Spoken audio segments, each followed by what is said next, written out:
हरि ओम। आइए आज हम लोग अपने गीता महायज्ञ के अंतर्गत गीता के 13वें अध्याय के ऊपर आज चिंतन करते हैं। 13वां अध्याय यहां से एक गीता का 3rd सेक्शन चालू होता है। मोटे तौर से पूरी गीता को 3 सेक्शंस में विभाजित करा जाता है। एक में हम लोगों को कर्म की चर्चा बहुत विशेष रूप से दी गई है, विशेष रूप से।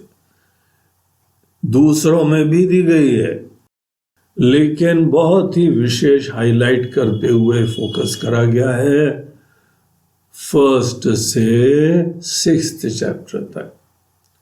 फर्स्ट में तो उपदेश है नहीं, उसमें तो शरणागति है, उसमें पेशेंट की स्थिति के सिम्टम्स का लक्षण आता है, और दूसरे चैप्टर से भगवान का उपदेश प्रारंभ होता है, और उसमें उन्होंने पहले आत्मज्ञान का लक्ष्य रखा, फिर उसके उपरांत कर्म का बहुत महत्व बताया।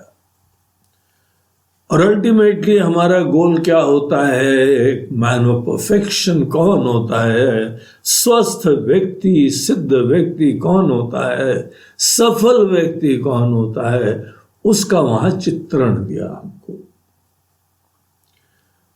तीसरे अध्याय से विशेष रूप से कर्मयोग के अनेकानेक पहलू बता के 6ठे अध्याय तक मन को निर्मल करके ध्यान करने की बहिरंग और अंतरंग साधना हम लोगों को 6 अध्याय तक बताई।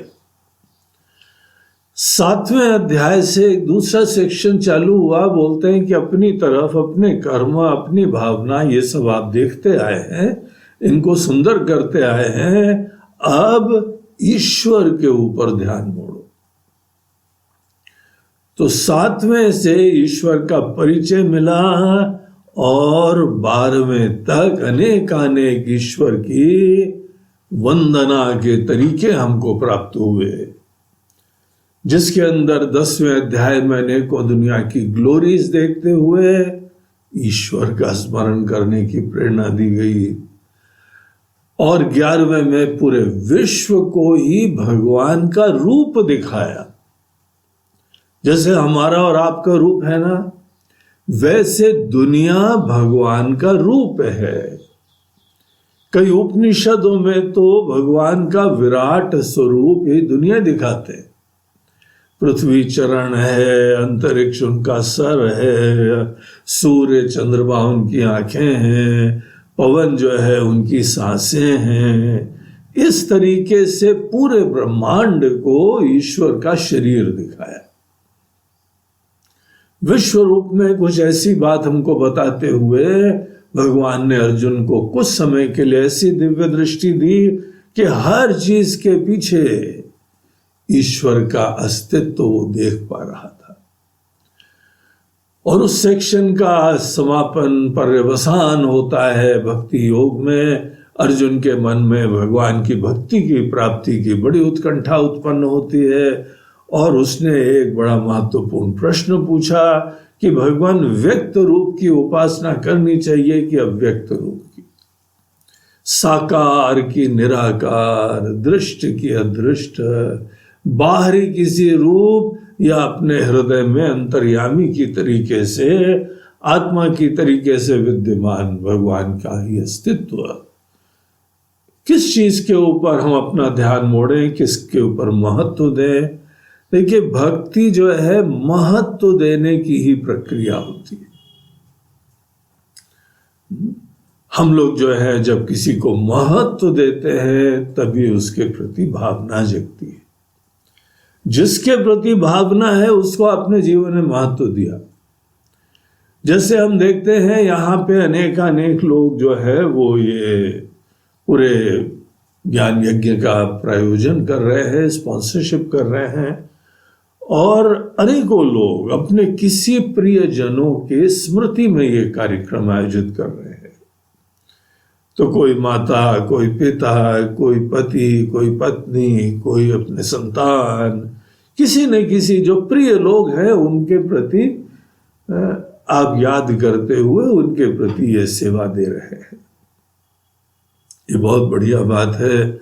आपके जीवन में कोई अत्यंत सुंदर प्रिय व्यक्ति रहा और आप उसी के लिए ही ये कार्यक्रम कर रहे हैं। यहां पर एक चीज सोचिए कि जैसे हमारे जीवन में कोई प्रिय व्यक्ति जुड़ा था और उनके प्रति बहुत ही अपनापन, महत्व, स्नेह था, ऐसा स्थान जब भगवान को प्राप्त होता है। ईश्वर हमारे माता पिता हैं। हम लोग कहते हैं त्वमेव माता च पिता त्वमेव, त्वमेव बंधुश्च सखा त्वमेव, त्वमेव, आप सब कुछ हैं भगवान हमारे। देखिए हम लोग सब लोग ऐसे कुछ लोग बोलते हैं ना, या गीत गाते हैं, अगर भगवान सब कुछ है तो हमारे मन में कितना महत्व आ रहा है। किस दिन केवल भगवान के प्रति महत्व से प्रेरित होकर हमारे अनेकों क्रियाक्रम संपन्न होंगे। एक अभिव्यक्ति जीवन में हुई, बहुत ही अच्छा महत्व हो गया। यहां पे ईश्वर के प्रति महत्व कुछ इसी प्रकार का जग जाए जैसे हमारे अन्य प्रिय लोगों के प्रति है। तो महत्व जब जग जाता है तो ही हमको उनका योगदान दिखाई पड़ता है, उनका आशीर्वाद दिखाई पड़ता है, उनके बगैर जीवन अधूरा है ये दिखाई पड़ता है। तो महत्व की वृद्धि 12वें अध्याय में भगवान बोलते हैं कि देखो आत्मा की तरीके से जो विद्यमान है अक्षर अव्यक्त, उसके तरफ अंततः तो ध्यान मोड़ना ही है, लेकिन ये तब संभव होता है जब पहले तुम किसी बाह्य दृष्ट रूप के प्रति महत्व उत्पन्न कर सको। ये दिख रही है दुनिया, अनुभव का विषय है, इसके प्रति महत्व होने का सामर्थ्य यही हमको पात्रता देता है कि हम किसी अदृश्य के प्रति भी महत्व दे सकते हैं। अन्यथा वो अदृश्य के प्रति महत्व बड़ी चेष्टा और प्रयास का विषय हो जाएगा, वो सहज नहीं हो पाएगा, वो हमारा प्रयोजन सिद्ध नहीं हो पाएगा। इसीलिए कोई ना कोई यहां बाहर ईश्वर का या तो साकार रूप ले लीजिए, या अनेकों विभूतियां देखिए, या पूरे विश्व को ही देखिए, किसी न किसी रूप में, दृष्ट रूप में ईश्वर को लेना परम कल्याणकारी होता है। और इसी के साथ साथ भगवान बोलते हैं बहुत सारे गुण चाहिए अंदर मुड़ने के लिए। वही व्यक्ति अंदर मुड़ सकता है जिसके मन के अंदर समस्त इंद्रियों के ऊपर निग्रह विराजमान हो। हम तुमको जीवन में उतार चढ़ाव देंगे, मान अपमान भी देंगे, सुख दुख भी देंगे, अनुकूलता प्रतिकूलता भी देंगे। अगर इन समस्त में तुम्हारे अंदर समत्व, विचारशीलता का बैलेंस वो बना रहता है, तभी तुम पात्र हो अंदर मुड़ने के लिए, नहीं तो बड़ी दिक्कत होगी। खुद ही भगवान बोलते हैं अव्यक्ता ही गतिर दुखम देहवद्भिरवाप्यते, बड़ी पीड़ा होती है। और केवल एकमात्र यह है कि पूरी दुनिया के हित के लिए, आप अपने परिवार के हित के लिए तो जीते हैं, लेकिन अब आपको पूरी दुनिया के प्रति हित की भावना की संवेदना हो, तब ये हमारी अंतर्मुख होने की पात्रता शो करता है। तो ऐसे अनेक गुण बताए, बोलते हैं ये समस्त गुण साकार की उपासना से सिद्ध हो जाते हैं।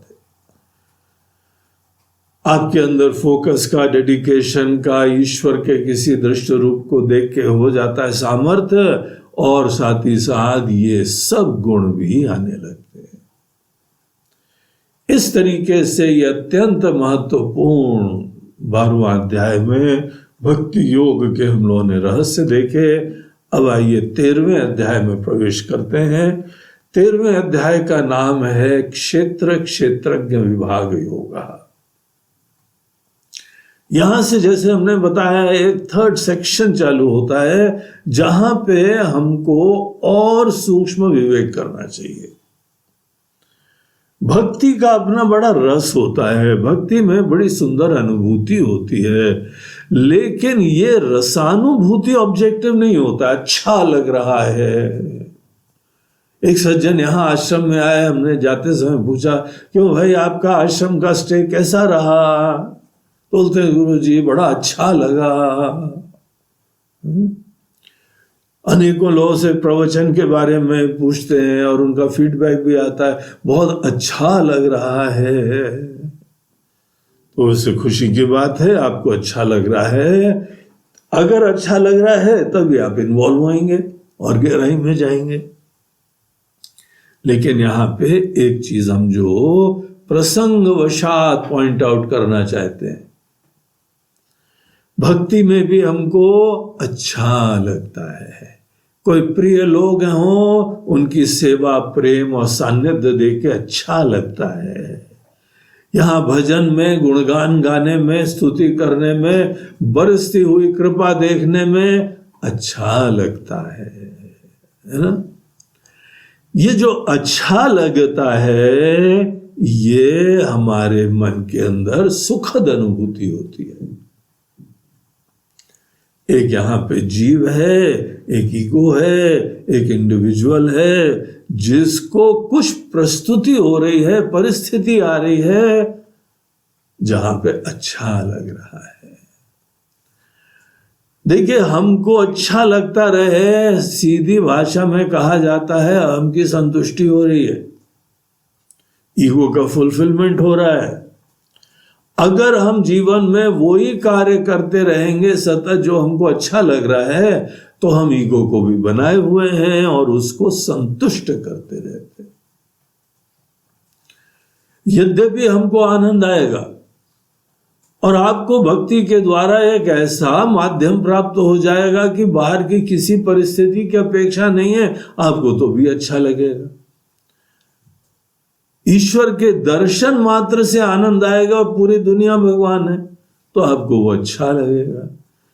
तो ये बहुत आवश्यक है कि हमारे मन में अन्य कोई विकार ना आए, प्रसन्नता हो, मन के अंदर जो है वह खुशी हो, ये सब आवश्यक है। लेकिन इसको मुक्ति नहीं कहते।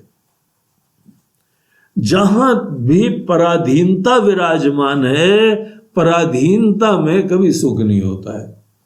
परिस्थिति के ऊपर डिपेंडेंस है ना। कोई न कोई अनुकूल परिस्थिति है, मुगाम्बो खुश हुआ, बड़ा खुश हो गया हम, बड़ी अच्छी बात है। आप खुश हैं, ये सभी को, आपके प्रिय लोग, आपके स्नेही जनों को देख के सदैव प्रसन्नता होगी। लेकिन कोई ज्ञानवान लोग देखेंगे कि बेटा अभी भी पराधीन हो तुम्हारी प्रसन्नता जो है एक हवा के झोंके से खत्म हो जाती है।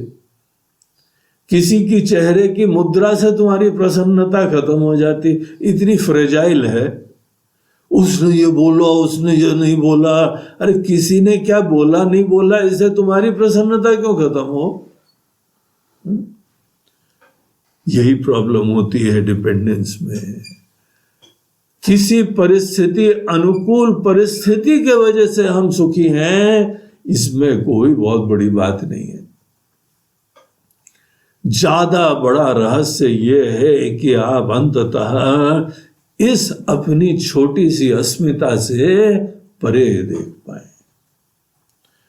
जब हम ईश्वर का भजन पूजन करते हैं तो हम एक ऐसी सत्ता को देखते हैं जो इस व्यक्तित्व के ही परे है, व्याप्त है, करता धरता है, बनाने वाली है, चलाने वाली है, और अंततः उन्हीं के पास हम लोग जाएंगे। एक ऐसी दिव्य सत्ता जो इस व्यक्तित्व के परे है, इसकी तरफ ध्यान मोड़ना परम आवश्यक होता है। हम लोगों को यहाँ 13वें अध्याय में बताते हैं कि तुम बड़े अच्छे भक्त हो, बड़ी अच्छी बात है, उपासना करते हो, ध्यान करते हो। ध्यान अंतरंग साधना है, बाहर के पूजा पाठ भजन ये बहिरंग साधना है। तो ये सब आप करते आए हैं, लेकिन अब जरा थोड़ा समय आ गया है कि अब सूक्ष्मता में जाना चाहिए, गहराई में प्रवेश करना चाहिए। मूल रूप से हम शब्द का अर्थ एक दिन एक्सप्लोर करने योग्य होता है, खूब गहराई में जाना चाहिए, क्योंकि ये जो अभिव्यक्ति है ये तो एक समय विशेष में होती है, समय विशेष में खत्म हो जाती है। जीवन का रहस्य, अपना रहस्य जानने के लिए इसकी गहराई में हर व्यक्ति को जाना ही चाहिए एक समय। वो कार्य भजन से नहीं होता है, वो उपासना से नहीं होता है, वो कार्य रसास्वादन से नहीं होता है। रसास्वादन अच्छा लगा, अगर इसी चक्कर में पड़े हैं तो आपको ज्ञान नहीं प्राप्त हो पाएगा। आप अनजाने में सतत ईगो का अपीजमेंट करते रहेंगे, अहम की संतुष्टि करते रहेंगे। जो अहम की संतुष्टि की प्राथमिकता रखता है वो अहम को बनाए रखता है।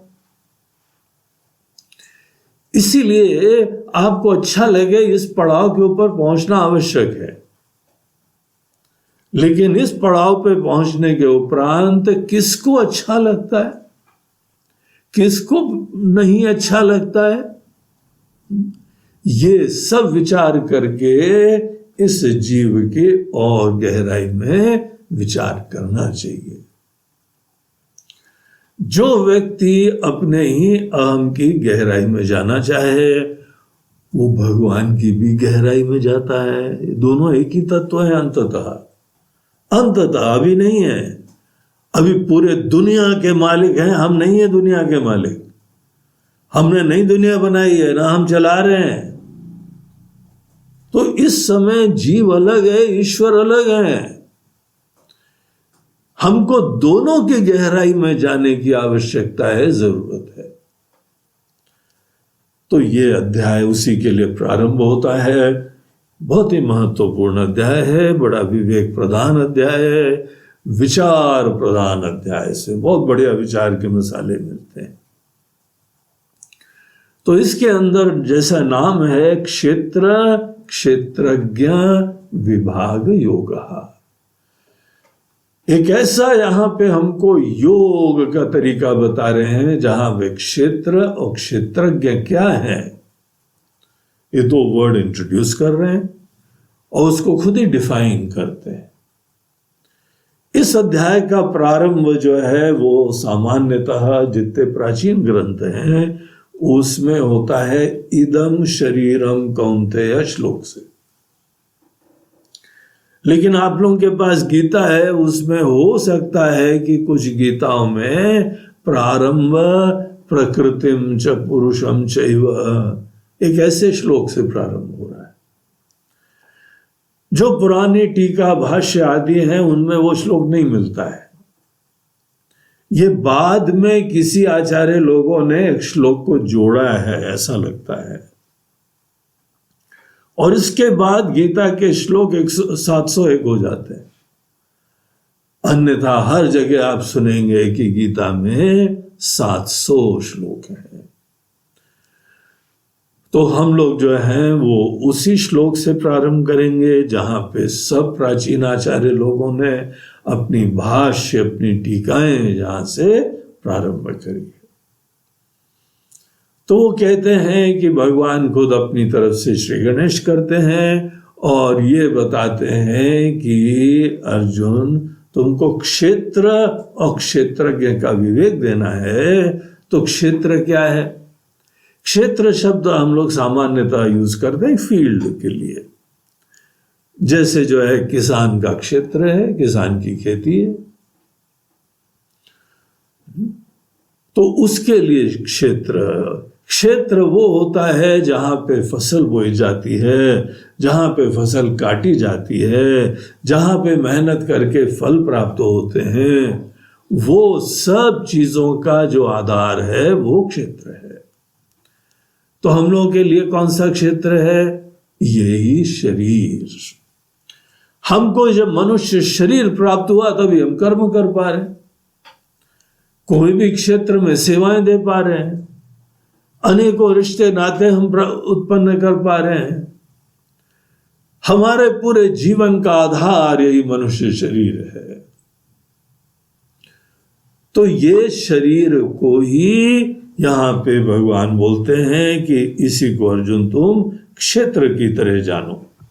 और एक और सुंदर यहां पे मीनिंग रहता है क्षेत्र जानने का कि जैसी फसल बोगे वो ही काटोगे। इसीलिए इसको शरीर को क्षेत्र की तरह बोला। जैसे हमारी खेती का क्षेत्र है, वैसे ही ये कर्म रूपी फल की उत्पत्ति के लिए हर व्यक्ति का शरीर एक क्षेत्र बहुत पोटेंशियल है, बड़ा पोटेंट है, बहुत ही जो है अद्भुत सी चीज है, बहुत बड़ा आशीर्वाद है। राम जी अपनी प्रजा को एक बार उपदेश दे रहे थे, पहली बात यही कही उन्होंने, बड़े भाग मानुष तन पावा, बहुत तुम्हारे सौभाग्य हैं ये मनुष्य जीवन मिला है। अभी तक जितनी उपलब्धियां कर पाए हो केवल शरीर से तो कर पाए हो, तो इसकी ब्लेसिंग देखो और अपने आप को ब्लेसेड समझो। शरीर होना मात्र ही अपने अंदर हमको सौभाग्य की अनुभूति होनी चाहिए, धन्यता की अनुभूति होनी चाहिए। और एक बार ये शरीर को हम देखते हैं, क्योंकि आदमी जो भी पैदा होता है वो ज्ञानी होता है, पता नहीं होता है मूल रूप से कौन है, इसीलिए शरीर को पकड़ लेता है, हम ही शरीर हैं। और जीवन भर ये ही आधार को बना के वो जीता रहता है कि हम शरीर है। हमारा परिचय जो भी होता है वो शरीर का परिचय होता है, हमारा एड्रेस जो भी होता है वो शरीर का एड्रेस होता है, हमारे शरीर की अवस्था जो भी होती है वो हमारी अवस्था होती है। हम छोटे हैं, हम मोटे हैं, हम गोरे हैं, हम काले हैं, हम ये देश के हैं, उस देश के हैं, सब केवल शरीर का वर्णन होता है। तो ये शरीर के साथ हमारा आइडेंटिफिकेशन तादाद में हो जाता है, यही हम हैं। और ये बहुत बड़ा फंडामेंटल मोह होता है। अगर अपने आप को ये शरीर समझ लिया, उसके उपरांत शरीर छोटा है तो हम छोटे हो गए, शरीर जन्म मरण वाला है तो हम जन्म मरण वाले हो गए, इसके अंदर बुढ़ापा जवानी आदि होती है तो हमारे अंदर ये सब हो गई। एक दिन ये मर जाएगा तो हम भी मर जाएंगे। अपने आप को शरीर समझने की ये कीमत होती है। यद्यपि हम शरीर के भोग, शरीर के आराम, शरीर के कंफर्ट, जो भी हम दुनिया भर की व्यवस्था करते हैं, खाना पीना, पहनना उठना, कपड़े लत्ते, गाड़ी घोड़ा, सब केवल शरीर के लिए तो कर रहे हैं, और पता लगा मूल रूप से हम शरीर है ही नहीं। कैसा बड़ा जोक है देखो।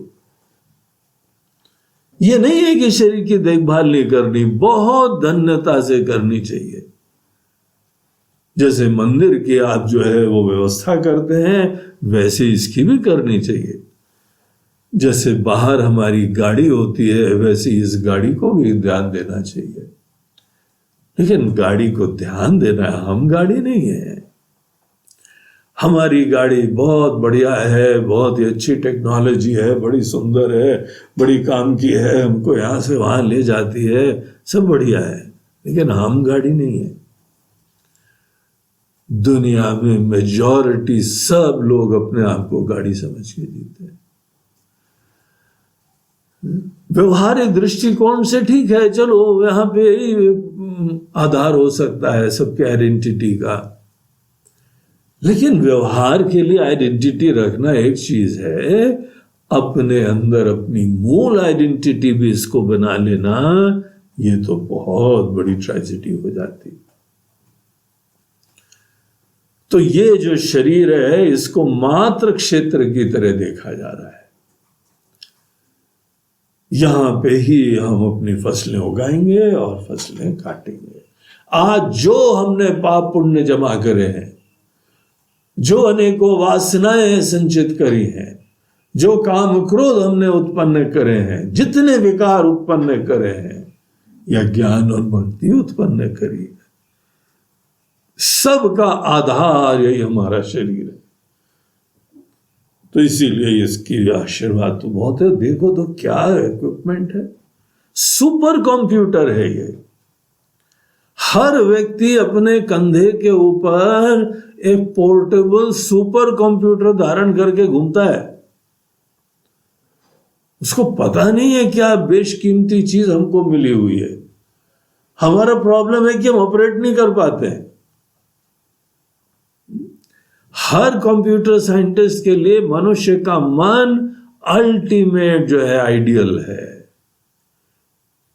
अभी तो आर्टिफिशियल इंटेलिजेंस का जमाना है, यहां पे तो नेचुरल इंटेलिजेंस आपके विराजमान है। ऐसी कोई मशीन नहीं है, इसको मशीन ही देखना चाहिए।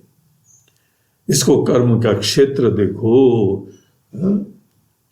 और इस श्लोक के संदर्भ में गीता का पहला श्लोक को देखो, कैसे डिफरेंट लाइट में गीता आ जाती है। पहला श्लोक याद है क्या है?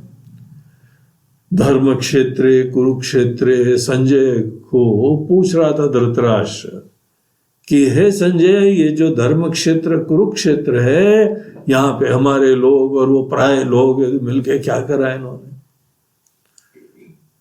यहां भगवान बोलते हैं वो क्षेत्र, क्षेत्र वर्ड जो यूज हो रहा है ना, इसको इस संदर्भ में देखो। शरीर ही धर्म क्षेत्र है, शरीर ही कर्म का क्षेत्र है। इदम शरीरम कौन्तेय, हे कुंती पुत्र, यही क्षेत्र है। इसी को समस्त ज्ञानी महात्मा लोग क्षेत्र बोलते आए। ये वास्तविक क्षेत्र है। ये क्षेत्र नहीं हो तो बाहर के कौन से क्षेत्र काम के। तो इसको जो है इस वर्ड से उन्होंने संबोधित करा और बोलते हैं एक और चीज को जानो, जो इस शरीर को जान रहा है, वो अवेयरनेस, वो कॉन्शियसनेस। हम अपने शरीर के कॉन्शियस हैं। ये हमारे सामने टेबल रखी हुई है, टेबल अपनी कॉन्शियस नहीं होती है, इसीलिए कोई चेंज नहीं करती है। इसीलिए इन चीजों को जड़ कहा जाता है। लेकिन हम एक चेतन है, आप एक चेतन एंटिटी है, चेतना विराजमान है। इसके वजह से हम दुनिया के भी कॉन्शियस हैं, हम शरीर के भी कॉन्शियस हैं, हम मन के भी कॉन्शियस हैं।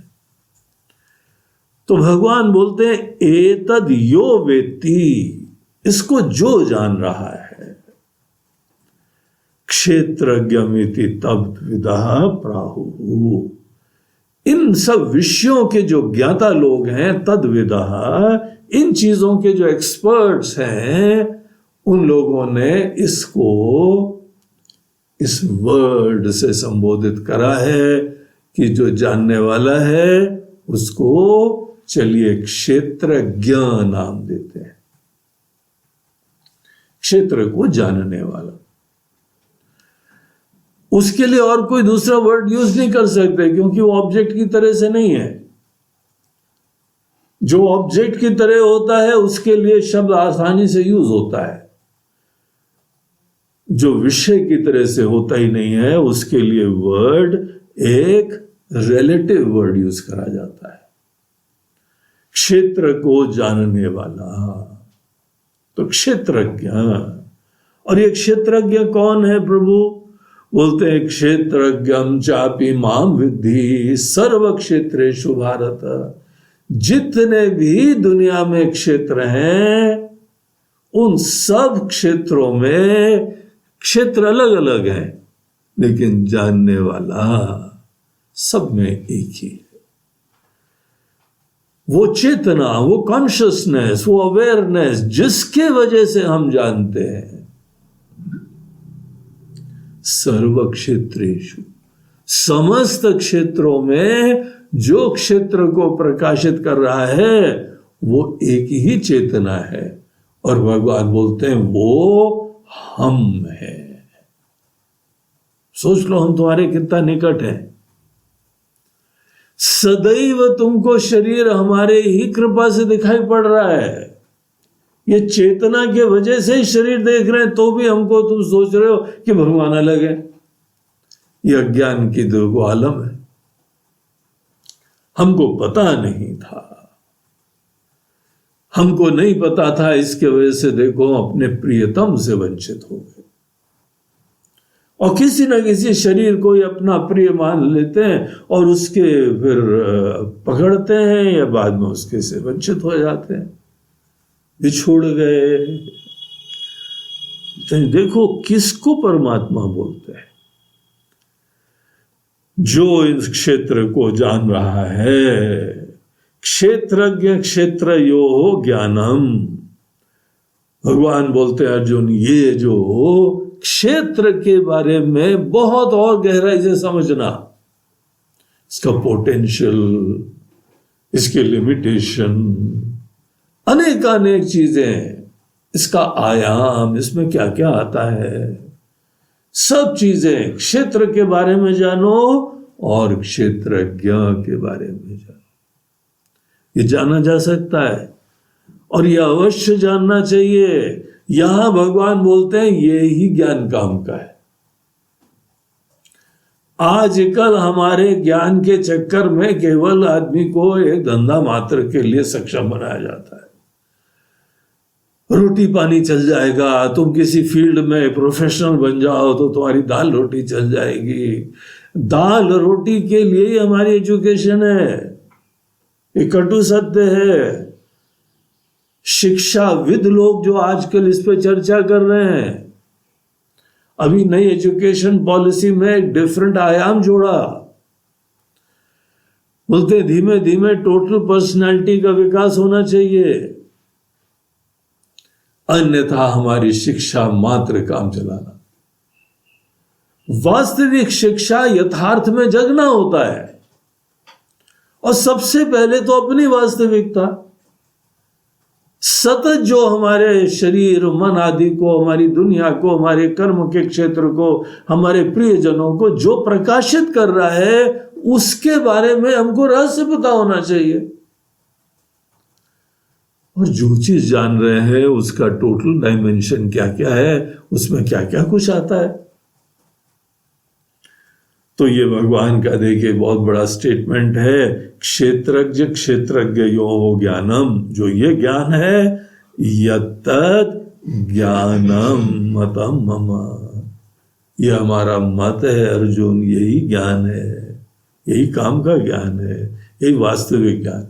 ज्ञान अगर मुक्त कर देता है तो यही ज्ञान मुक्त करेगा। बाकी तो डॉक्टर बन गए, इंजीनियर बन गए, कंप्यूटर के जो है एक्सपर्ट बन गए, कहीं पे एमबीए तुमने कर लिया, वकालत कर ली, सीए बन गए, नेता बन गए, छोटे ही रहोगे ना। छोटे रह के, असुरक्षित रह के, क्योंकि शरीर के धरातल पे असुरक्षा होनी, हमको पता है, जाना है। डर डर के जीवन जीते हैं हम लोग और सदैव अपेक्षाओं की पूर्ति करने की यही एकमात्र गति होती है। वो ज्ञान बंधनकारी है। अगर ये ज्ञान होता है तभी जो है वो आदमी मुक्त होके स्वस्थ होके जिएगा। तो इतनी बढ़िया यहां बात बोल के फिर भगवान बोलते हैं कि चलो हम तुमको इन दोनों चीजों के बारे में बताएं। तो चौथे श्लोक में भगवान यहां भूमिका बनाते हुए कहते हैं, तत्क्षेत्रम यत् च यादृक् च यद् विकारी यतश्च यत् सचयो यत् प्रभावश्च। उसके भिन्न भिन्न डायमेंशन, ये जो क्षेत्र है ये क्या है, इसके विकार क्या होते हैं, इसके चेंजेस क्या होते हैं, इसके फेजेस क्या होते हैं, इसका प्रभाव क्या होता है, इसके कॉन्सिक्वेंसेस क्या होते हैं, ये कहां से आता है, कैसे आता है, और सचयो यत् प्रभावश्च, इसका इन्फ्लुएंस का क्षेत्र क्या क्या होता है। ये सब चीजें तद समासेन, संक्षेप में हमसे तुम सुनो। यद्यपि ये ज्ञान बहुत आवश्यक है और इसकी तो बहुत गहराई में जाना चाहिए, लेकिन अर्जुन ध्यान रखो, हम लोग दोनों सेनाओं के बीच में खड़े हुए हैं। इस समय कोई ऐसा सत्संग का टाइम नहीं है कि महाराज जी चलने दो, आप तो यही ज्ञान चलने दो, मजा आ रहा है। बोलते बेटा तुमको मजा देने के लिए हम ये गीत नहीं गा रहे, वाह वाह वाह वाह, चलने दो, एक गजल और हो जाए, एक शेर और हो जाए, एक गीत और हो जाए, महाराज जी एक और प्रेजेंटेशन कर दीजिए, मजा आ रहा है। बोलता है नहीं भैया, ये हमारे ऑब्जेक्टिव्स नहीं है, तुमको मजा दिलाने के लिए नहीं, तुमको जगाने के लिए हो रहा है ये काम। तो यहाँ पे इस तरीके से हम उसको संक्षेप में ही बताएंगे, और इसके बारे में भगवान कहते हैं कि जो हम बताने जा रहे हैं वो ऋषि लोगों ने शास्त्रों में, वेदों में गुणगान गाई है। ब्रह्म सूत्र पदैश्चैव हेतुमद्भिः विनिश्चितैः, ब्रह्म सूत्र आदि में भी यही चीज बताई गई है, उपनिषदों में बताई गई है, और अनेकों प्रकार के रीजनिंग लॉजिक के साथ दी गई। तो ऐसे ये सब लोगों ने जो है आउट ऑफ द हैट नहीं बताया है, बहुत ही जो है लॉजिकल इसका एक्सपोजिशन करा गया है, प्रतिपादन करा गया है। तो इसकी स्तुति करके, इस ज्ञान का महत्व दिखा के, इसकी प्रामाणिकता दिखा के आगे जो है वो बोलते हैं कि महाभूतानि अहंकारा बुद्धि अव्यक्तमेव च इंद्रियाणि दशैकं च पंचचेन्द्रिय गोचरा। तो क्षेत्र में क्या क्या आता है ये सब हम लोगों को डिटेल दे रहे हैं। तो पंच महाभूत हो गए, पंच महाभूत से बना हुआ जो है जो पूरा शरीर आदि हो गया, उसके अंदर बुद्धि हो गई, उसमें कर्ता अपना मैनिफेस्ट होता है, हम करने वाले, ये भी इसी क्षेत्र के अंतर्गत का प्रोडक्ट है। कर्ता जो है क्षेत्रज्ञ का परिचय नहीं है, एक क्षेत्र के अंतर्गत का ही एक मैनिफेस्टेशन होता है, और इसीलिए क्षेत्र की समाप्ति के साथ साथ कर्तापना भी खत्म हो जाए। यही प्रमाण है कि यह कर्तापना भी इसी क्षेत्र का एक पार्ट है। अब व्यक्त से चालू होके व्यक्त तक एक बीजात्मक अवस्था है, सीड अवस्था है। जैसे कोई पेड़ पहले बीज से चालू होता है फिर पूरा पेड़ बनता है, यहां पर हम लोगों का भी शरीर पहले बीजात्मक है। वो माता पिता के अंतर्गत विराजमान वो बीज नहीं, वो तो फिजिकल है। उससे पहले भी एक हमारे अंदर मानसी रूप से बीज पैदा होता है, उसको अव्यक्त नाम दिया जाता है। उस बीजात्मक अवस्था को अव्यक्त कहते हैं। तो अव्यक्त से चालू होते हुए ये सब व्यक्त चीजें, जिसमें तुम्हारी 10 इंद्रियां आ जाती हैं, और इंद्रियों के सब विषय भी इसी में आ जाते हैं। मन की अनेकानेक इच्छाएं, भावनाएं, वो भी सब इसमें आती। इच्छा, द्वेष, सुखम, दुखम, संघातश्चेतना धृति, ये पूरा कॉम्प्लेक्स के अंदर मैनिफेस्टेड कॉन्शियसनेस, यहां चेतना शब्द से मैनिफेस्टेड कॉन्शियसनेस का संकेत करा जा रहा है। और हमारे अंदर अनेक गुण, धीरज आदि, ये सब एतत् क्षेत्रम समासेन, ये सब चीजों को तुम क्षेत्र ही जानो, तुम इसके दृष्टा हो। क्षेत्र की एक बहुत ही बढ़िया क्वालिटी होती है कि वो हमारे लिए ऑब्जेक्ट ऑफ नॉलेज होता है। सब्जेक्ट और ऑब्जेक्ट को डिफरेंशिएट करने के लिए जो जानने वाला है वो क्षेत्रज्ञ है, और जो हमारे ज्ञान का विषय है सब क्षेत्र है। तो इस तरीके से बोलते हैं कि ये हमने संक्षेप में पूरे क्षेत्र की चर्चा करी। अब तुम इसी का अभ्यास करा करो थोड़ा बैठ के।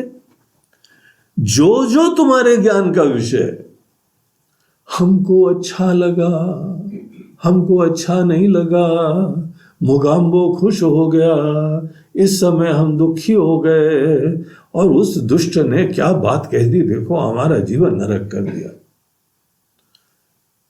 ये सब क्षेत्र की कहानी चल रही है। क्षेत्र के अंदर ही मटके पड़े हुए, ये कुछ स्थायी नहीं है, सब नश्वर है, सब क्षणिक है, सब एक दिन खत्म हो जाएगा और हमारा जीवन इसी क्षेत्र के अंदर ही उलझा रहेगा। तो ये सब चीजें जो हैं वो क्षेत्र के अंतर्गत है। अच्छा ठीक है भगवान, हमको तो आप क्षेत्रज्ञ के बारे में ज्यादा बताइए। बोलते नहीं, पहली बात तो क्षेत्र को अच्छी तरह क्षेत्र की तरह जानना, ये पहला ज्ञान होता है।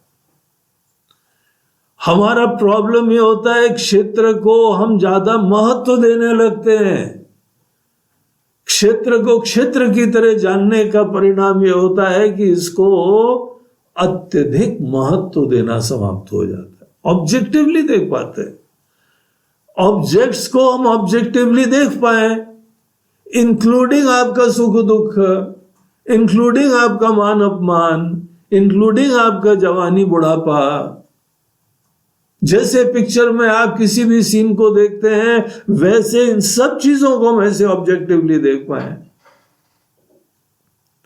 इसीलिए जल्दीबाजी मत करो। अच्छा ठीक है, इतना तो जान लिया, वो ओवर एंजाइटी, ओवर एंशियसनेस के साथ नहीं, हमको तो आप कॉन्शियसनेस के बारे में बताइए।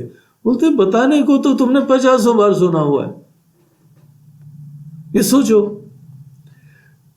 क्यों नहीं हमको जानने के बाद भी आशीर्वाद मिलता है? क्योंकि इसी मन में, जिस मन से हम वो सो कॉल्ड कॉन्शियसनेस और परमात्मा को जानते हैं, उसमें दुनिया भर के मोह विराजमान है, एंजाइटीज है, आसक्तियां हैं, अभिमान है।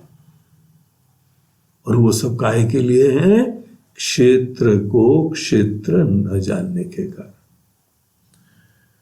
अनात्मा को अनात्मा देखना आना चाहिए, अनित्य को अनित्य देखना आना चाहिए, ऑब्जेक्ट को ऑब्जेक्ट देखना आना चाहिए। अब देखो उसको, देखो कैसे फ्री होते हो। आपको पता है जितने प्रॉब्लम है हमारे, सब इसी दुनिया की वजह से ही है। अब दुनिया के किनारे खड़े होकर जरा देखो ना इसको, ये 2 पल की दुनिया है, आप इसके दृष्टा हो। इसको जैसे हम बहुत ऑब्जेक्टिवली देखते हैं, हम इससे मुक्त होते हैं। इसकी एंजाइटीज, इसकी आसक्तियां, इसके भय, सब चीजों से हम मुक्त होंगे। हमारे बंधन सब क्षेत्र से आते हैं। सुख दुख सब बाहर से तो आते हैं ना। अगर आ रहे हैं, अगर इनसिक्योरिटी, अगर चिंता, अगर अपेक्षा, ये सब परिणाम है। क्षेत्र के परिणाम भी समझने चाहिए। क्षेत्र को महत्व देने के परिणामों में ये सब आता है। हमारे सब संसारी बंधन केवल क्षेत्र की वजह से आते हैं। तो इसका महत्व समझिए और एक अपनी साधना करा करो कि दिन में एक बार बैठ के, ये पूरा शरीर बहुत अद्भुत है, सुपर कंप्यूटर है, चलती फिरती मशीन है, जो मशीन आगे रिप्रोड्यूस भी कर देती है। कोई मशीन देखिए जो अपने हिसाब की दूसरी मशीन बना देती है। कैसी अद्भुत सी चीज है। लेकिन साथ ही साथ ये ऑब्जेक्ट है।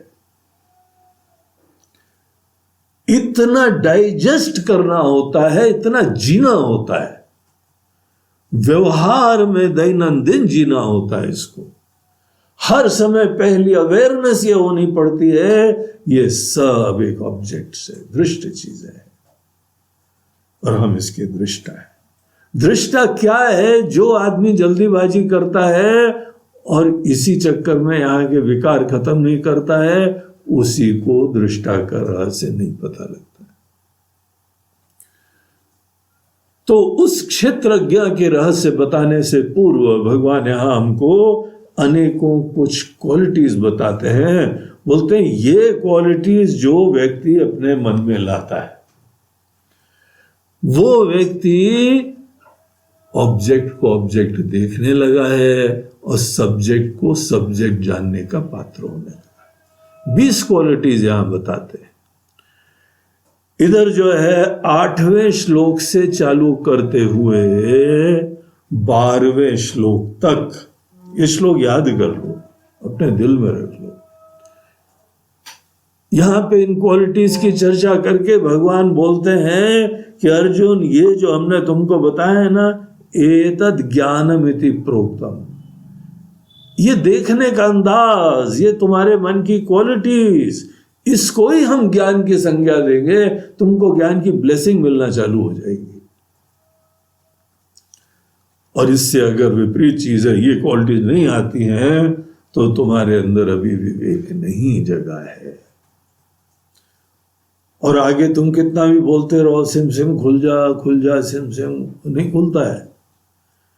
ये क्वालिटीज वो चाबी है जिसके वजह से हमारे अंदर ज्ञान चक्षु खुल जाती है, इंट्यूटिव फैकल्टीज हमारे अंदर जग जाती है, सूक्ष्म चीजों की संवेदनाएं हो जाती है। तो क्या क्वालिटीज हैं? तो वैसे तो ये सब क्वालिटीज के ऊपर चर्चा ही पूरा प्रवचन लेता है। जब डिटेल में इन सब चीजों की स्टडी करते हैं पूरे अध्याय की, तो एक एक के अंदर जाना पड़ता है। लेकिन यहां हम लोगों का ऑब्जेक्टिव पूरा 13 चैप्टर का सार देखना ही मात्र है। इसीलिए हम लोग संक्षेप में देखें। भगवान कह रहे हैं अमानित्वम अदम्भित्वम, व्यवहार में अभिमान से रहित होके जीना। अभिमान अपने आप को परिभाषा के अंदर बद्ध कर देता है, हम इतने ही हैं। अभिमान मतलब होता है अपने आप को डिफाइन कर पाना, एक डेफिनेशन धारण करके उसी से तादात्म्य करके उसी से आसक्ति रख के फिर जीना, इसको बोलते हैं अभिमान। एक अभिमान वर्ड हम लोग व्यवहार में यूज करते हैं, कोई बहुत ही एरोगेंट होता है, यहां उस भाव से नहीं यूज होता है। यहां होता है कि आप अपने आप को एरोगेंट नहीं भी समझ रहे हैं, लेकिन जो भी समझ रहे हैं वो डिफाइनेबल है, हम इतने ही हैं। मान बोलते हैं नापना, अभिमान हमने अपने आप को नाप लिया, आपने अपने आप को नाप लिया, बस इसको बोलते हैं अभिमान। फिर इसी को धारण करके हम दुनिया में निकलते हैं। अल्टीमेटली हम वही हैं बस। तो बोलते हैं ये अगर विनम्रता रहती है अपने अंदर, आप कोई परमार्थिक आइडेंटिटी जो परिभाषा में बद्ध हो जाए ऐसी नहीं पकड़ते हैं, फिर देखो आपका यहां व्यवहार कैसा होता है। आप कॉन्शियसली रोल को भी धारण करे हुए, जब कॉन्शियसली रोल को धारण करते हैं तो आपको पता है कि मूल रूप से आप कुछ और हैं। अभिमान जो है बहुत बड़ा बाधक होता है। आदमी ने पहले ही समझ लिया हम ये है। अगर आपने जान ही लिया आप ये है, तो अब आगे क्या बता सकते हैं आपको? फिर आप यही अपेक्षा करेंगे कि आप जो हैं हम उसी की पुष्टि करें, हम अनुमोदन करें। जो तुम अपने आप को देख रहे हो उसी नजरों से हम तुमको देखें, वही अपेक्षा हो जाती है। तो कौन सा नया ज्ञान प्राप्त होने वाला है? हमारी अपनी अस्मिताओं को जो है वो पूरा भेदन करा जाता है। इसीलिए तो अध्यात्म पथ थोड़ा कष्टदायी होता है। हम जो अपने आप को समझ रहे हैं उसी को खत्म करा जाता है, और यहां पे तो कोई हमारी तरफ उंगली उठा दे तो ही हम दिल मिला जाते हैं। इसीलिए ये तैयारी होनी पड़ती है। अमानित्व, विनम्रता, इसके लिए हमको दूसरा शब्द होता है, कुछ हम अपने आप को पकड़ नहीं रहे, खुली स्लेट है, खाली स्लेट है। दूसरी चीज बताते हैं अदम्भित्व, दिखावा करने की मनोवृत्ति जिसमें नहीं है। मानित्व में तो जो हम हैं वही दिखा रहे हैं। ये दम्भी महाराज है और भी 2 हाथ आगे होते हैं, कुछ क्वालिटी है ही नहीं तो भी दिखा रहे हैं। पढ़े लिखे कुछ नहीं है, लेकिन 2-4 इधर उधर शब्द सीख के आ गए और उसको ही हम बोल रहे हैं, दिखावा कर रहे हैं। दिखावा करने के चक्कर में और हमारे ज्ञान के द्वार बंद हो जाते हैं। तो ये सब चीजों का ध्यान रखो, ये बड़े बाधक हैं तुम्हारे आध्यात्मिक ज्ञान के लिए। अहिंसा शांति रार्जवम, कोई हमारे मन में किसी को पीड़ा देने की कोई कॉन्शियस भावना ना रहे। आपकी तरफ से तो सबको यदि यहां यथा संभव आप जितना सुख दे सकते हैं आप देने की भावना रखते हैं। अलेक्जेंडर हिंसा के ही भाव से निकला था। अलेक्जेंडर को लोग बोलते बहुत महान है, वो बहुत भयंकर हिंसक था। वो आतंकवादी हिंसक लोग होते हैं। किसी को मारना मोरना उनको क्या 2 बार सोचना भी पड़ता है क्या? गर्दन कलम कर देते। हम लोग शरीर से, हम लोग मन से, हम लोग वाणी से कई बार दूसरों को दुखी करने में बड़ा मजा लेते हैं। वाइकेरियस प्रेशर होता है। तो ये बहुत ही बाधक है। इससे तुम्हारा आत्मज्ञान, ये अंदर की जागृति तुम्हारी कभी नहीं हो पाएगी अगर इस चक्कर में फंस गए तो अहिंसा को ही एक ट्रेजर की तरह से रखो। अहिंसा में मतलब ये नहीं होता है कि हम किसी को भी जो है कभी भी कोई कष्ट नहीं देंगे। एक धर्म परायण राजा को भी दंड देना पड़ता है, सेना रखनी पड़ती है। हम लोग अपनी तरफ से पाकिस्तान चीन को नहीं कोई पीड़ा देना चाहते, लेकिन वो घुसे चले आ रहे हैं। डंडे में जो है वो तार कांटे वाले लगा के उनसे मना करा गया था। बोलते हैं भाई देखो, लाइन ऑफ एक्चुअल कंट्रोल में कोई अस्त्र शस्त्र नहीं लाएगा, तो अस्त्र शस्त्र नहीं लाए, लेकिन डंडों के ऊपर लोहे के तार लगा के लाए। बोले अस्त्र थोड़ी है, तो ये डंडा है। उससे मारने के लिए आए थे।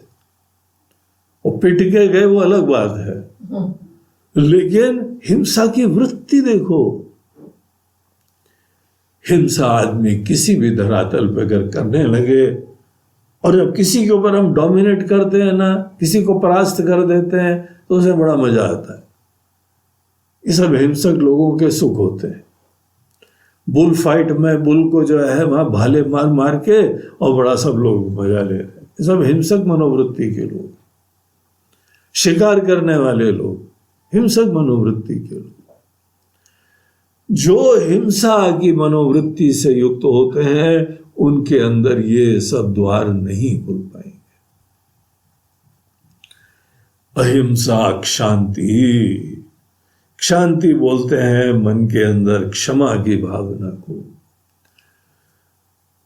किसी की कोई गलती हो, किसी के दोष हो, तो अपने मन में मत रखो, मन में शांति रखो। ये समझते हुए कि हाँ, हर व्यक्ति स्वतंत्र है, उसके मन में जो भी चाहे विचार करे, उसे हमको कौन सा प्रॉब्लम है भाई? हम कौन सा दुराग्रह करने ने तुमको ऐसे ही बोलना है? या तुम कौन हो बोलने वाले हमको? तुम अपने मन को हैंडल करो, वो ज्यादा इजी होता है। पूरी दुनिया को कहाँ हैंडल कर रहे हो जब कर ही नहीं सकते हो? अपनी बीवी को तो कर नहीं पाते हो, पूरी दुनिया को हैंडल करने जाते हो। एक आध व्यक्ति हमारे घर में, उनको नहीं कर पाते हैं, पूरी दुनिया को हैंडल करने के लिए जाते हैं। सेंसिबल बात यह है, जो जैसा है ना उसको एक्सेप्ट करना सीखो, और उसके पीछे कारण समझो, कुछ ना कुछ है कारण। और फंडामेंटली हर व्यक्ति की स्वतंत्रता होती है। जैसे तुम स्वतंत्र हो वैसे सब स्वतंत्र हैं। आर्जवम, स्ट्रेट फॉरवर्डनेस, आचार्य लोगों की उपासना, जो गुरु लोग होते हैं, टीचर्स होते हैं, प्रोफाउंड रेवरेंस, पूज्य हो हमारे लिए। कई बार आचार्य लोग जो है कटु वचन भी बोलेंगे, उनका काम ही है, उनका काम ये थोड़ी कि आपके ईगो को फुलफिल करना। इसीलिए उपासना की, रेवरेंस की भावना हर कंडीशन में बनी रहना परम आवश्यक, क्योंकि वहीं से सीखते हैं।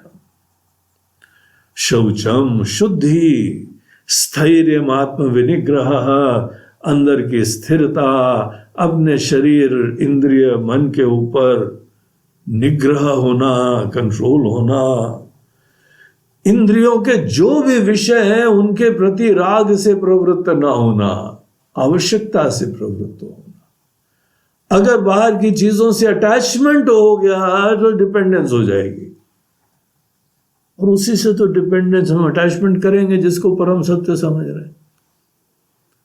तो इन्हीं को सत्य समझ लोगे तो और क्या सत्य समझना है तुमको, तुम समझे समझाए हो सब। इसीलिए बाहर के विषयों के प्रति हमारी रिलेशनशिप एक डिटैचमेंट की, कमल के फूल की तरह रहो, पानी में रहो लेकिन लिप्त मत हो, डिस्टर्ब मत हो, प्रभावित मत हो। ये सब क्वालिटीज आत्मज्ञान के लिए परम कल्याणकारी होती है। अनहंकार एवच, अगर कुछ कार्य कर लिया है तो अपने ही कर्तापने पे बहुत ही उसको ग्लोरीफाई मत करो, वो तो कृपा हुई अनेकों की।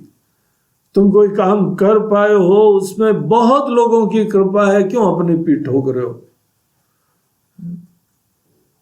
तुम नहीं देख पा रहे हो किसकी किसकी कृपा है, इसलिए केवल अपने आप को ही तुम सेल्फ ग्लोरीफाई कर रहे हो।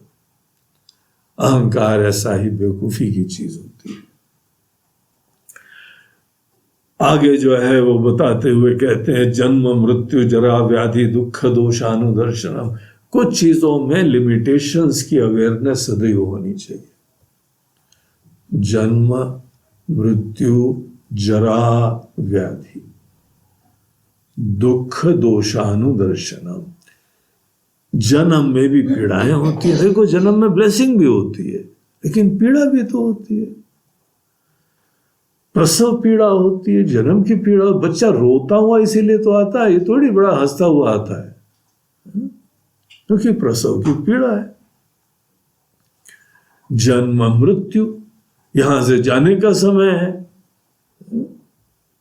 ये भी कह लो हाँ इनिंग्स पूरी हो गई, चला गया, लेकिन उस व्यक्ति के दृष्टिकोण से देखो कैसे सब अपनी दुनिया जो बनाई थी सब छोड़ छाड़ के अकेले जा रहा है यहां से। तो हर चीज में कुछ लिमिटेशंस देखो, तब फैक्चुअल परसेप्शन होता है, और तभी हम इन चीजों से मुक्त होने की इच्छा भी करते हैं। तो इन चीजों में लिमिटेशंस, इनमें कमियां देखना चाहिए, इसकी पीड़ाएं भी देखनी चाहिए, तब जाके टोटल ऑब्जेक्टिव हम परसेप्शन करते हैं। आसक्ति, अटैचमेंट अपने अंदर किसी भी धरातल पे कहीं मत आने दो। प्रेम सबसे करो।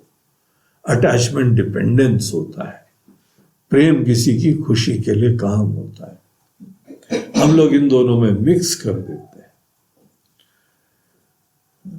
हम जिसके ऊपर डिपेंड होते हैं उसी के साथ प्रेम करते हैं। बोलते नहीं, तुम डिपेंड हुए बगैर प्रेम करने की कला सीखो। इस तरीके से आसक्ति अनभिष्वंग, ये आसक्ति की ही इंटेंस रूप होता है, और विशेष रूप से पुत्र दार ग्रहादिशु। ये गीता कब से पुरानी है, कितनी उस समय बोल रहे भगवान। पुत्र अपनी संतान है, आपकी उत्पत्ति है, आपने लालन पोषण करा है, जन्म के लिए आप निमित्त बने, उसके लालन पोषण के लिए निमित्त बने, इसीलिए एक आसक्ति स्वाभाविक हो जाती है। लेकिन यही पे सजगता रहनी चाहिए। आप पूरा लालन पोषण करो लेकिन आसक्ति के बगैर, तब आप उसके कल्याण के लिए काम कर पाएंगे। अन्यथा धृतराष्ट्र बन जाओगे, जो करे सही है, जो करे सही है। आप ऐसे लोग, ऐसे बड़े बुजुर्ग हो तो विनाश के लिए कारण बनोगे। एक चोर था, उसने चोरी के लिए पकड़ा गया, बोला हम नहीं रिस्पॉन्सिबल है, हमारी माता जी को पकड़ो। उन्होंने एनकरेज करा, उन्होंने चलने दिया। चलता है बेटा, ठीक है चलता है। जो चलता है बोलता है, वही जिम्मेदार हो जाता है। इसीलिए परिवार क्रिएट करना आसान होता है, उसको सही में इंटेलिजेंटली, उसको एक अच्छे इंसान बनाने के लिए कार्य करना बहुत विवेक और ज्ञान की जरूरत होती है। अब इतना ज्ञान कभी प्राप्ति नहीं करा, इसीलिए खिलवाड़ चलता रहता है। पुत्र दार होते हैं पत्नी को। अब पत्नी भी कितनी इंपॉर्टेंट होती है, जीवन संगिनी होती है, सुख दुख में साथ में होती है। इसीलिए एक बहुत अटैचमेंट की संभावना हो जाती, बोलते हैं नहीं, अटैचमेंट नहीं होना चाहिए। तुम्हारी ऑब्जेक्टिविटी खत्म हो जाएगी, तुम सच्चाई नहीं देख पाओगे और तुम अटक जाओगे इसी। रिलेशनशिप प्रेम की होनी चाहिए, आत्मीयता की होनी चाहिए। और हम लोग कहते हैं ना, ये धर्म पत्नी और धर्म पति, अर्थात जीवन में सच्चाई की तरफ बढ़ने के लिए दोनों जने जो है ना एक दूसरे के सहयोगी और सहायक बनो। धर्म वर्म कुछ पता नहीं है, केवल भोग के लिए, तो वो तो अंधापना है। तो इसीलिए जो जो विशेष निकटता के रिलेशनशिप है, भगवान बोलते हैं उसको ही तुम निमित्त बनाओ अपने अंदर एटीट्यूड्स के करेक्शन के लिए। ग्रहादिशु, घर आदिशु एक्सेट्रा, जो जो ऐसी बेशकीमती चीजें हैं, महत्वपूर्ण चीजें हैं, उनके प्रति रिलेशनशिप को तुम खुद चेक करो। नित्यम च समचित्तत्वम इष्टानिष्टोपत्तिषु, सदैव उतार चढ़ाव में समत्व रहना और हमारे प्रति अनन्यता से भक्ति हो, वो भी अव्यभिचारिणी। जब भक्ति केवल अपेक्षा इच्छाओं की पूर्ति के लिए होती है, उसको व्यभिचारी भक्ति कहते हैं, स्वार्थ से प्रेरित भक्ति कहते हैं। एक ऐसी भक्ति डिस्कवर करो जो भक्ति अव्यभिचारिणी, जो व्यभिचारी ना हो। व्यभिचारी को हम लोग बोलते हैं प्रोस्टिट्यूशन।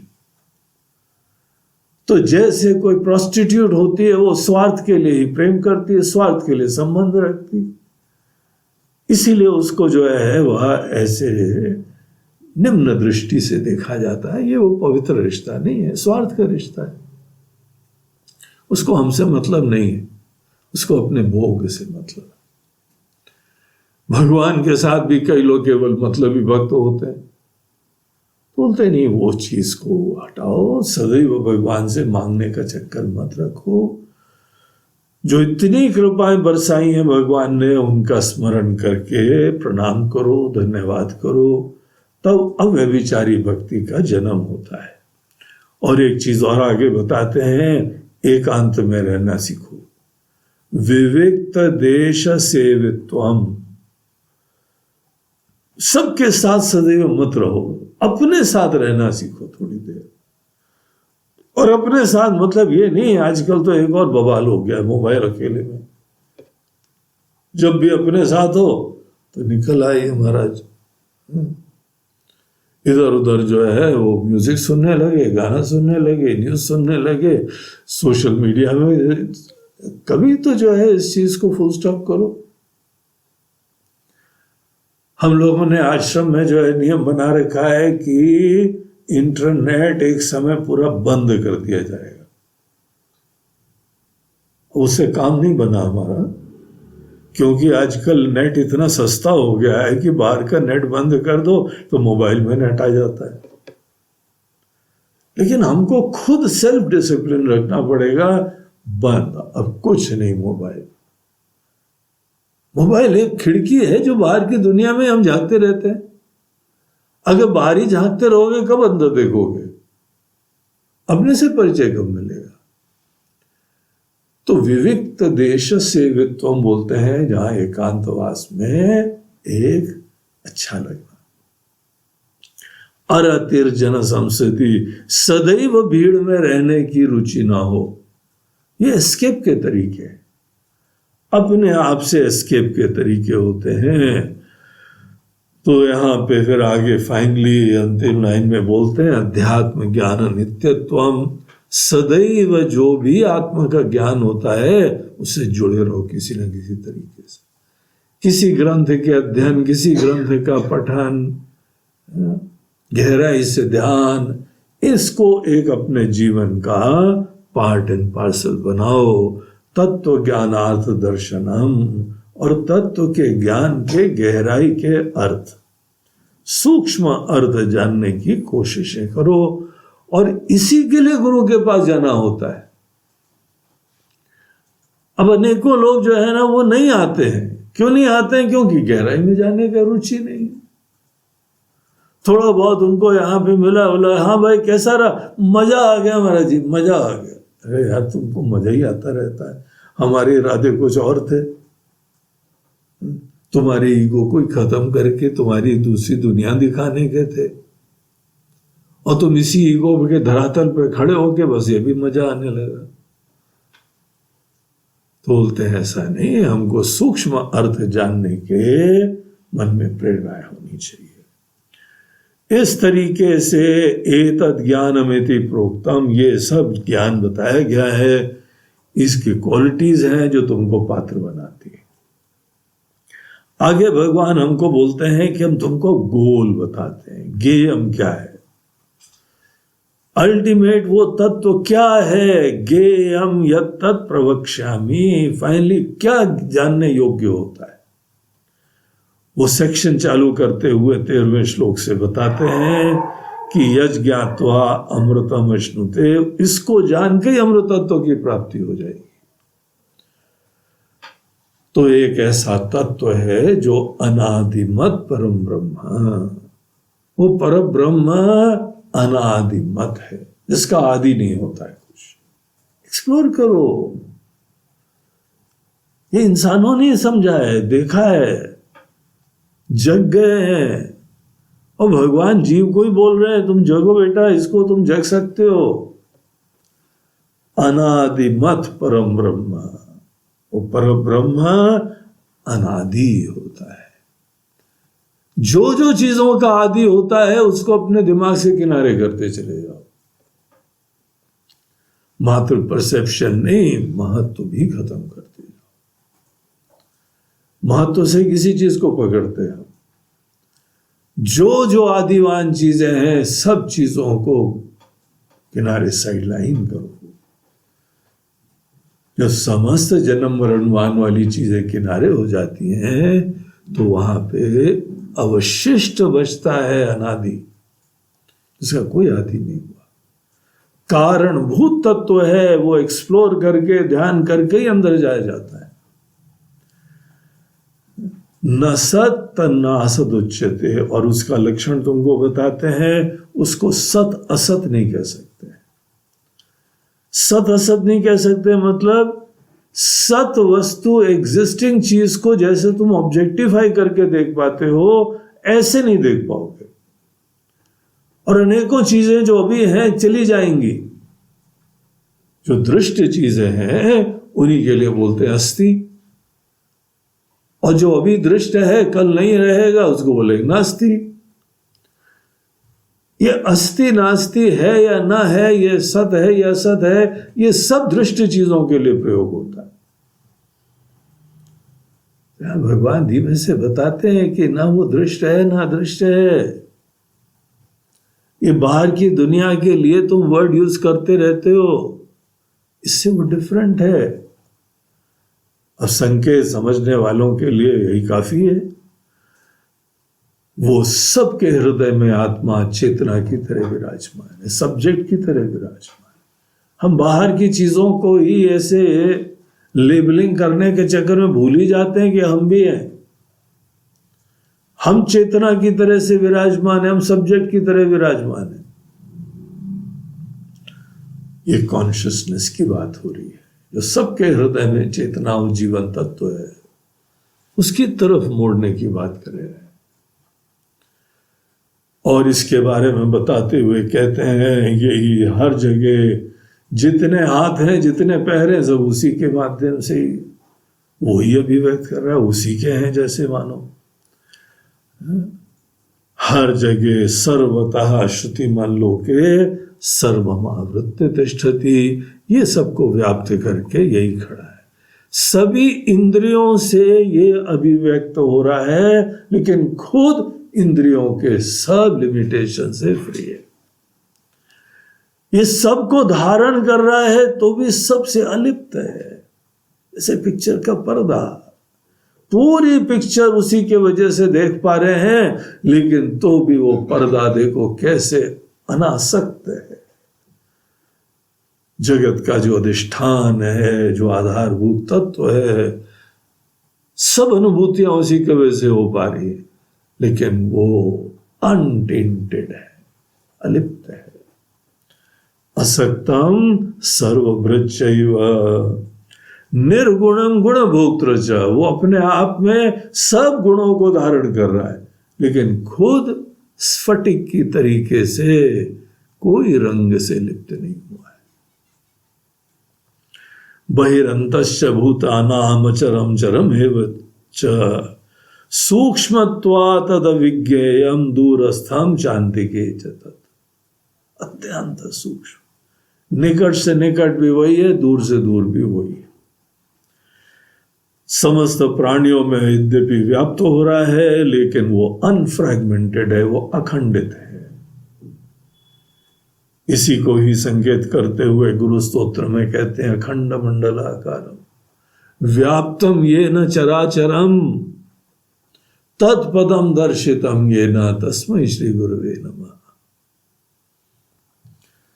तो सब चीजों को व्याप्त भी कर रहा है, अविभक्तम च भूतेषु विभक्तम इव च स्थितम। ऐसा लगता है कॉन्शियसनेस, हमारी कॉन्शियसनेस, आपकी कॉन्शियसनेस ये अलग अलग दिखाई पड़ रही है, प्रतीत हो रहा है, लेकिन वस्तुतः सबके अंदर एक चीज है। तो इस तरीके से अनेक अनेक लक्षण आगे बोलते हुए कहते हैं ज्योतियों की वो ज्योति है, ज्योतिषाम अभी तक ज्योति। आप समस्त ज्योतियों को भी देख पा रहे हैं। देखिए कॉन्शियसनेस कैसी ज्योति होती है। अगर हमारे अंदर कॉन्शियसनेस ना हो तो हम सूर्य, चंद्रमा, लाइट आदि किसी को नहीं देख सकते। कॉन्शियसनेस वो लाइट है जो सब लाइटों को रिवील कर रही है और साथ ही साथ अंधकार को भी रिवील कर देती है। तमसः परमुच्यते, अंधकार से भी परे है, क्योंकि अंधकार भी हमारे ज्ञान का विषय है। बाहर की लाइट अंधकार को कभी नहीं देख सकती, हमारी कॉन्शियसनेस की लाइट और अंधकार दोनों रिवील कर पाती है। तो ऐसा जो है उसके पॉइंटर्स देते हुए ज्ञानम ज्ञेयम ज्ञान गम्यम हृदय सर्वस्य विष्ठितम, सबके हृदय में ये विराजमान है। इति क्षेत्रम तथा ज्ञानम ज्ञेयम चोक्तम समासतः। अर्जुन, ये इस तरीके से हमने यहाँ पर क्षेत्र के बारे में बताया, ज्ञान के लिए सहायक मूल्यों के बारे में बताया, ज्ञेय के अनेकों लक्षण भी हमने तुमको बताए। मद भक्त एतद् विज्ञाय, बहुत ध्यान सूक्ष्म चिंतन करके हमारा भक्त इसको जान जाता है, और जब जान जाता है मद भावाय उपपद्यते, हमारे भगवत भाव को वो प्राप्त हो जाते हैं। तो ये ज्ञान एक्सप्लोर करके भगवत स्वरूप सब लोग हो जाते हैं। इस तरीके से यहां पर ये सब लक्षण प्रदान करें। देखिए सब महत्वपूर्ण सूक्ष्म चीजें हैं। ये अध्याय देखिए बाकी से कितना डिफरेंट है। आगे भगवान एक प्रसंग उठाते हैं, बोलते हैं कि देखो बहुत सारी चीजें जो अभिव्यक्त होती है ना, ये इन दोनों के ही प्ले से होती है। क्षेत्र और क्षेत्रज्ञ का ही प्ले रहता है, इनका अन्योन्य प्रभाव होता है। उसके लिए अब वहां पे वर्ड जो है इसको और व्यापक दृष्टिकोण से लेने की वजह से क्षेत्र क्षेत्रज्ञ के बजाय अब इसी के लिए पुरुष और प्रकृति वर्ड यूज करते हैं। तो जो क्षेत्र है वो ही प्रकृति है और जो क्षेत्रज्ञ है उसको पुरुष है। ये सब वर्ड जो है अपने वेदांत शास्त्रों में प्रयोग होते हैं, उनको ही यहाँ पर निमित्त बना के हमको बताते हैं कि प्रकृतिम पुरुषम चैव विद्धि अनादि उभो ही। ये दोनों जो है ना, प्रकृति पुरुष, दोनों टाइमलेस है। ये दो रियलिटीज हैं, हमको यही समझ लो शुरुआत में। अंततः दो भी नहीं रहती है, ये सब एक ही में मर्ज हो जाती है। लेकिन इस समय हमको एक तरफ से अनेकों इनर्ट चीजें दिख रही हैं और दूसरी तरफ से कॉन्शियस दिख रही है। जो प्रकृति है उसके अंदर ये पंचमहाभूत और अनेकों जड़ चीजें हैं, सब उसके अंदर आती है, लेकिन कार्य कर पाती है, जन्म पाती है, उत्पत्ति हो पाती, चेंज हो पाता है कॉन्शियसनेस के ही आशीर्वाद से। ये कॉन्शियसनेस और ये प्रकृति, इन दोनों के खेल से ही पूरा कार्य होता है। कई लोग यही दो को स्त्री पुरुष की तरह देखते हुए समझाने की कोशिश करते हैं। जहां स्त्री और पुरुष इन दोनों का सान्निध्य हुआ, फिर विस्तार होता है परिवार का। तो यही यहां पुरुष और प्रकृति दो होती हैं। इन दोनों के ही विकारांश गुणांश व, इनके विकार क्या होते हैं, इनके गुण क्या होते हैं, विद्धि प्रकृति संभवान। देखो, जो भी अनेकानेक गुण होते हैं, ये सब चीजें प्रकृति का बहुत महत्वपूर्ण रोल होता है। और जो फंडामेंटल चीज होती है हम लोगों के आध्यात्मिक पथ पे जो ऑब्स्टिकल बन जाते हैं, वो कर्तापना, भोक्तापना। हम करने वाले हैं, हम एंजॉयर हैं। ये जो एंजॉयरशिप और डूअरशिप, ये भगवान यहाँ पे उसका रहस्य रिवील करते हैं। बोलते हैं सदैव हमारे अंदर ये जो बना हुआ है, ये प्रकृति और पुरुष के संयोग से उत्पन्न होता है। तो उसका रहस्य बताते हुए कहते हैं, कार्य करण कर्तृत्व हेतु प्रकृति रुच्यते। जो भी अनेकों कार्य है, करण है और कर्तापना है, सब चीजों में हेतु सदैव प्रकृति होती है। इसीलिए विवेकी लोग अपने अंदर अहंकार छोड़ देते हैं, छूट ही जाता है, क्योंकि अब जानते हैं तो प्रकृति कर रही। जब शरीर कर रहा है, जब मन कर रहा है, तो हम कॉन्शियसनेस में कैसे एरोगेट कर दें उसको। तो ये जानो अच्छी तरीके से, ये प्रकृति के द्वारा ही अनेकानेक प्रकार के कार्य होते हैं। कर्तृत्व केवल प्रकृति की वजह से आता है। पुरुष क्या करता है? पुरुष सुख दुखा नाम भोक्तृत्व हेतु रुच्यते, वो एंजॉयर होता है।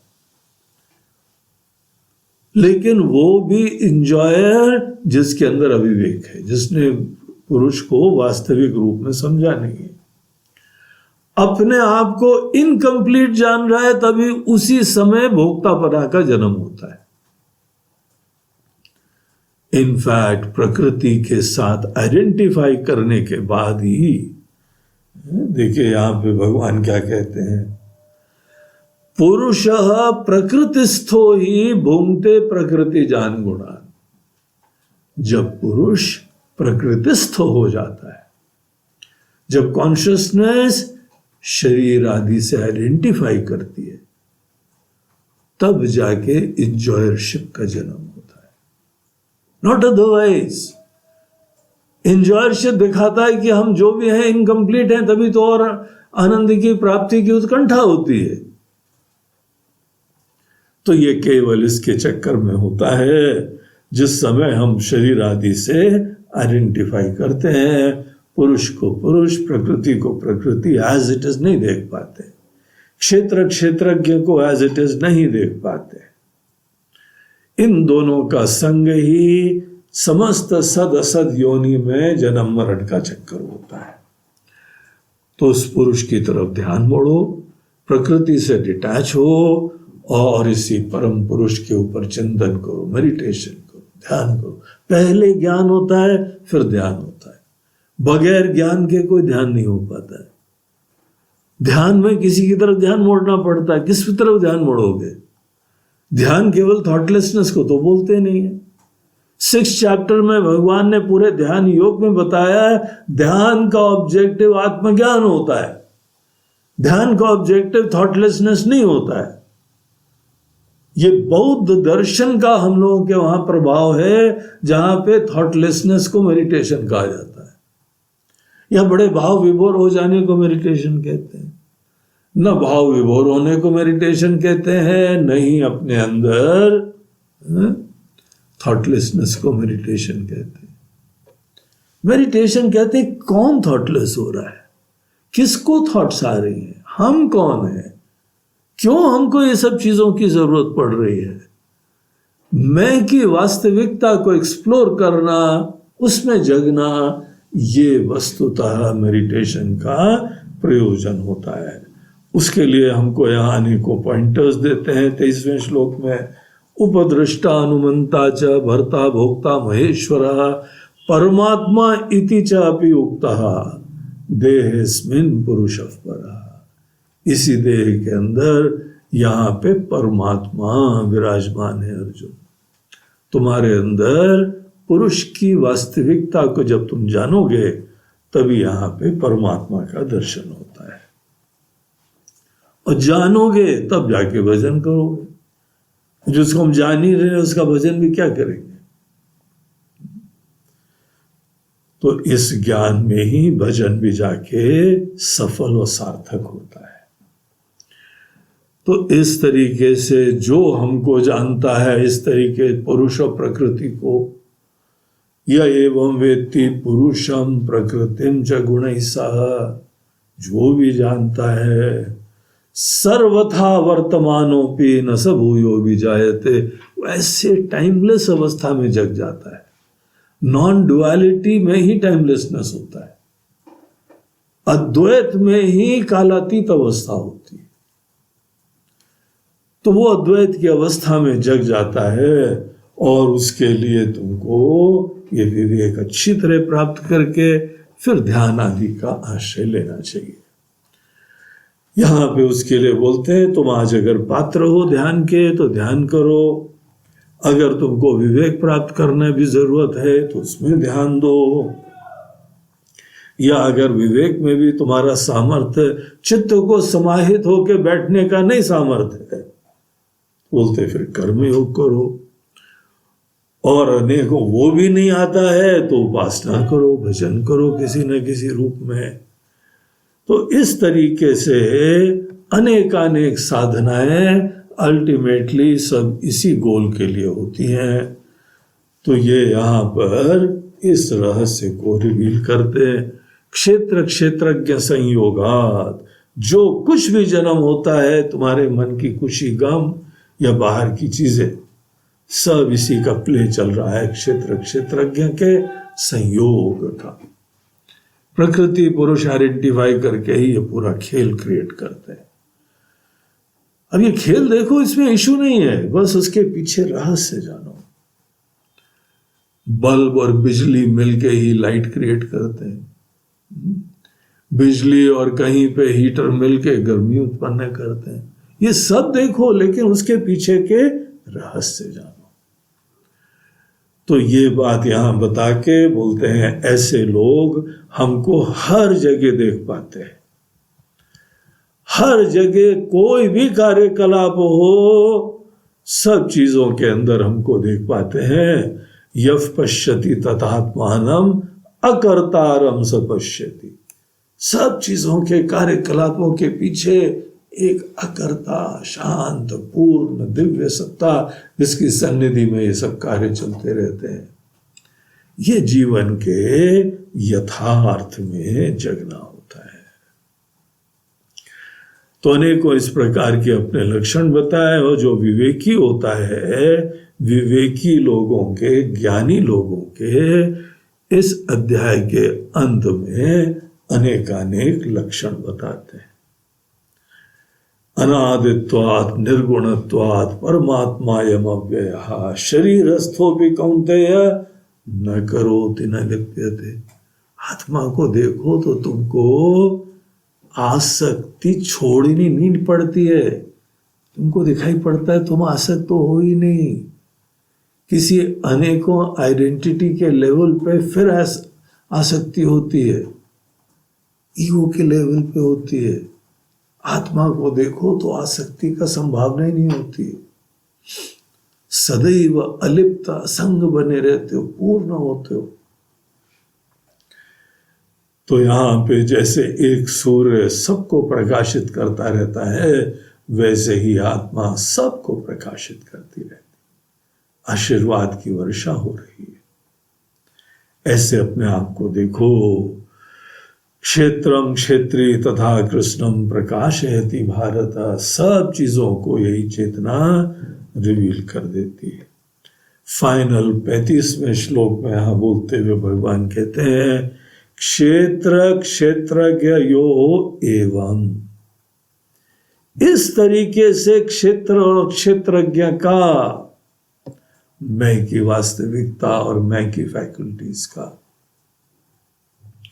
इन दोनों चीज का बहुत स्पष्टता से अंतरम ज्ञान चक्षुषा, अपने अंदर ज्ञान की चक्षु से, विवेक के द्वारा इन चीजों को स्पष्टता से जो जानता है, भूत प्रकृति मोक्षम च ये विदु यान्ति ते परम। जिन दोनों का डिफरेंस, आत्मा को अनात्मा, आत्मा को आत्मा, अनात्मा को अनात्मा, चोले को चोला, पहनने वाले को, इस प्रकार से ये बात में जगना ही जीवन को जो है मुक्त कर देता है, धन्य करता है। अब देखिए यहां पे हम लोग की आध्यात्मिक संस्कृति में हमारे अंदर का विवेक धन्यता का हेतु होता है। भौतिक संस्कृति में बाहर का संग्रह, बाहर का भोग, बाहर का संचय, ये हमारी सफलता सुरक्षा का निमित्त बना हुआ। इतना उल्टा काम है। अंतर जागृति ही हमारे जीवन को कृतार्थ और धन्य करती है, न कि बाहर की चीजों के अंदर महत्वपूर्वक आसक्ति। वो जीवन में केवल पीड़ा और दुख लाता है। इस तरीके से ये क्षेत्र क्षेत्रज्ञ विभाग योग नामक 13वां अध्याय समाप्त होता है। 13वां तो 13 ही होता है। 13 मतलब 13। हे प्रभु, ये आपकी वास्तविकता तो यहां रिवील हुई है जाके। बहुत महत्वपूर्ण और सुंदर अध्याय है। जितना भी 1 घंटे के अंदर, 1.5 घंटे में, एक सेशन में जितना संभव हो सकता था, हमने पूरी कोशिश करी। और इसका अगर आपको लाभ मिले तो ये मत बोलना केवल मजा आ गया। मजा नहीं आ गया, मजा नहीं, ये तो श्री गणेश होना चाहिए। ट्रेलर है, गहराई में जाने के लिए आह्वान है। खूब गहराई में इसके लिए जाओ, और जब जब मजा आए तो सोचो किसको मजा आ रहा है, कौन भोगता है, ये कौन इंजॉयर है, कौन करता है। और ये सब अध्याय के अनेकानेक रहस्य अपने मन में लाके फिर मोह को दूर करते जाओ।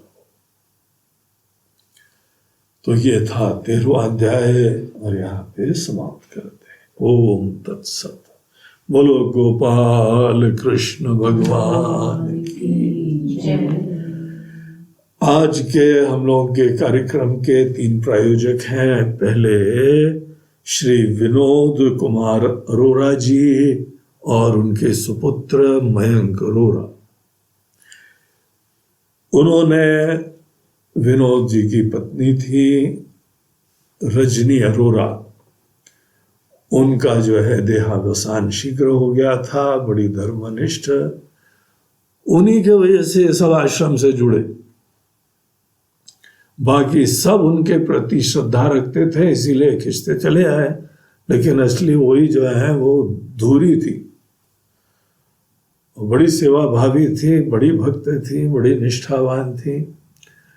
उनकी स्मृति में इन लोगों ने ये कार्यक्रम का प्रायोजन करा है।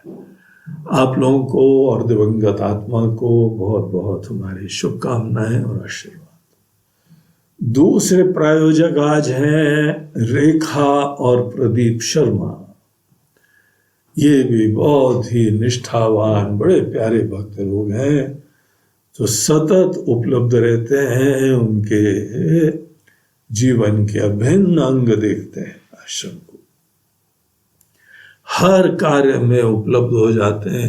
कैसे भी कोरोना आए, लेकिन रेखा को कोई नहीं रोक सकता है। Corona try if you can. तो कितना भी कोरोना आए वो ढकढका के अपने आप को पूरा कवच में धारण करके पहुंच जाती है, ऐसी भक्ति। तो बहुत बहुत आशीर्वाद आप दोनों को भी। और तीसरे हमारे अहमदाबाद के बड़े अच्छे भक्त हैं उर्वीश भाई पटेल, वो और उनका परिवार, उनके खासकर लड़के लोग, उनको भी बड़ी श्रद्धा भक्ति है। जर्मनी में अभी वहाँ पढ़ाई कर रहा है, लेकिन वहाँ से भी वीडियो कॉल करता हुआ अनेकों बार चर्चा सत्संग करता रहता है। तो ऐसे निष्ठावान लोग हैं, उनकी तरफ से आज ये सेवा है, ये आहुति दी गई है। बहुत बहुत आशीर्वाद उर्वीश भाई, और आपके द्वारा भेजी गई अहमदाबाद की अनेकों व्यंजन भी हमको भी प्राप्त हुए। तो बढ़िया बढ़िया जो है समय समय पे कुछ आश्रम में सेवाएं भेजते रहते हैं। जहाँ पर भी प्यार है, श्रद्धा है, वहाँ पे ऐसी सेवाएं होती रहती। तो बहुत ही उनकी सेवा भावना है। आपको भी बहुत बहुत आशीर्वाद इस आहुति के लिए। हरि ओम।